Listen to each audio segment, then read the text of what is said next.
Bonjour mesdames, bonjour messieurs, vous suivez votre radio Kivu Stade FM, bienvenue à suivre cette antenne dans la zone présentée par Calvin Moulungu. Pour aujourd'hui, c'est vrai, on aura le sport dans la zone, l'actualité dans la zone, les top 5 d'Akram Toumsifou et puis l'invité de la zone pour finir par l'humour dans la zone. Malheureusement, les pièges, et c'est incroyable, vont vraiment nous manquer aujourd'hui. Voilà, quand même, on peut démarrer déjà avec Georges Ben Mouima qui est avec nous pour le sport. Salut Georges, comment tu vas? Salut Calvin, bonjour à tous les amoureux du sport. Avec quel plaisir déjà te recevoir. Aujourd'hui, on reste au Kivu. Au Kivu pour parler de la préparation de nos équipes. D'abord avec la formation de l'AS Dauphin Noir, vous le savez. C'est les seuls représentants de la province du Nord qui vont en Ligue 1 depuis maintenant plus de 10 ans. Donc c'est jusque-là un parcours incroyable pour l'AS Dauphin Noir de Goma qui va renouer avec les chemins du stade de l'Unité le 17 juillet pour préparer la nouvelle saison sportive. Vous le savez, la saison finissante, on n'a pas connu des fins normales.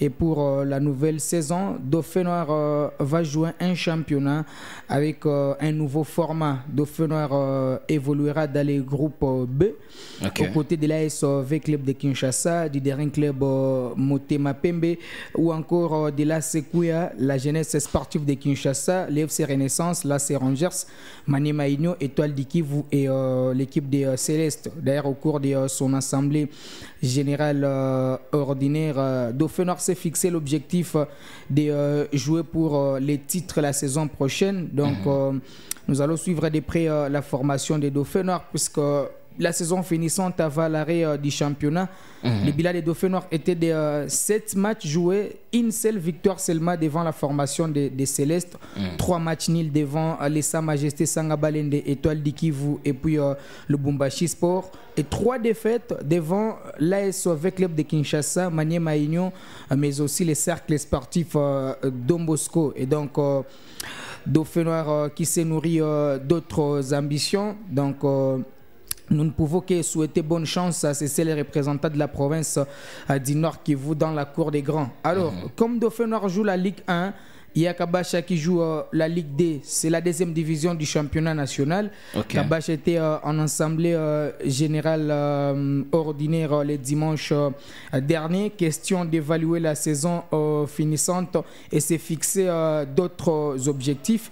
Et par le biais du secrétaire de cette formation, Mouzo Mouteberoa, Kabacha a promis que 12 joueurs vont renforcer l'effectif de son nouvel entraîneur Birindo Chirongozi, y compris un joueur marocain, Ali Hama, un défenseur axial qui peut être polyvalent, va venir de la ville de Goma en compagnie du président sportif de Kabacha, Richard Bongania, qui séjourne d'ailleurs au royaume chérifien. Donc un Marocain va débarquer chez Virunga, un Nigérien était du côté de Virunga, un Libanais a signé du côté de Mazembe. Espérons que tous ces joueurs vont apporter un plus dans le championnat national, que ce soit la première et la deuxième division. Donc Kabacha d'ailleurs qui a repris les entraînements, c'est lundi avec l'entraîneur adjoint Abibou Asokolo, en attendant bien sûr l'arrivée de l'entraîneur principal Birinda Chirongozi qui est parti étudier en Égypte. Donc le comité a également promis qu'après 10 jours de préparation au stade de l'Unité, Kabacha va se retirer loin du centre-ville de Goma vers Bouimba pour un internement. Donc ce sont des ambitions. Espérons que les dirigeants de cette équipe vont tenir compte de toutes ces promesses afin de permettre à Kabacha de revêtir son ancienne plus belle robe. Peut-être la semaine prochaine, on viendra ici pour... Comment vous avez trouvé ces renouvellements déjà? Bon, pour d'abord la formation de Kabacha, ce sont des ambitions du comité, ce sont des objectifs que les dirigeants se sont assignés.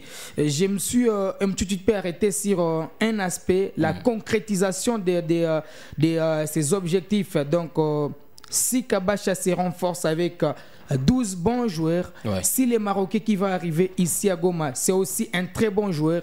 Je vois Kabacha créer la sensation au championnat national de la Ligue D.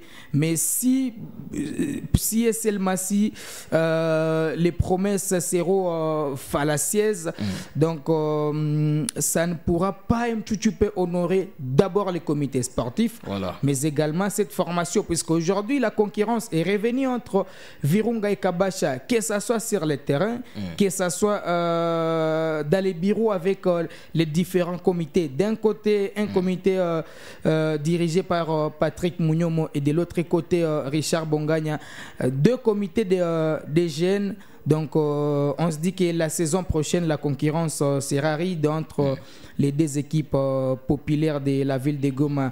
Je ne sais pas si je suis parti vite en besogne, mais déjà la semaine prochaine je vais également évoquer la formation du dernier club Virunga, puisque jusque là nous attendons également l'assemblée générale ordinaire de Virunga afin de comprendre ce que l'équipe a dépensé la saison finissante et avoir une idée sur les objectifs de la saison prochaine. On se capte pour la semaine prochaine alors. Allez, ça va rester un plaisir. Merci beaucoup Georges.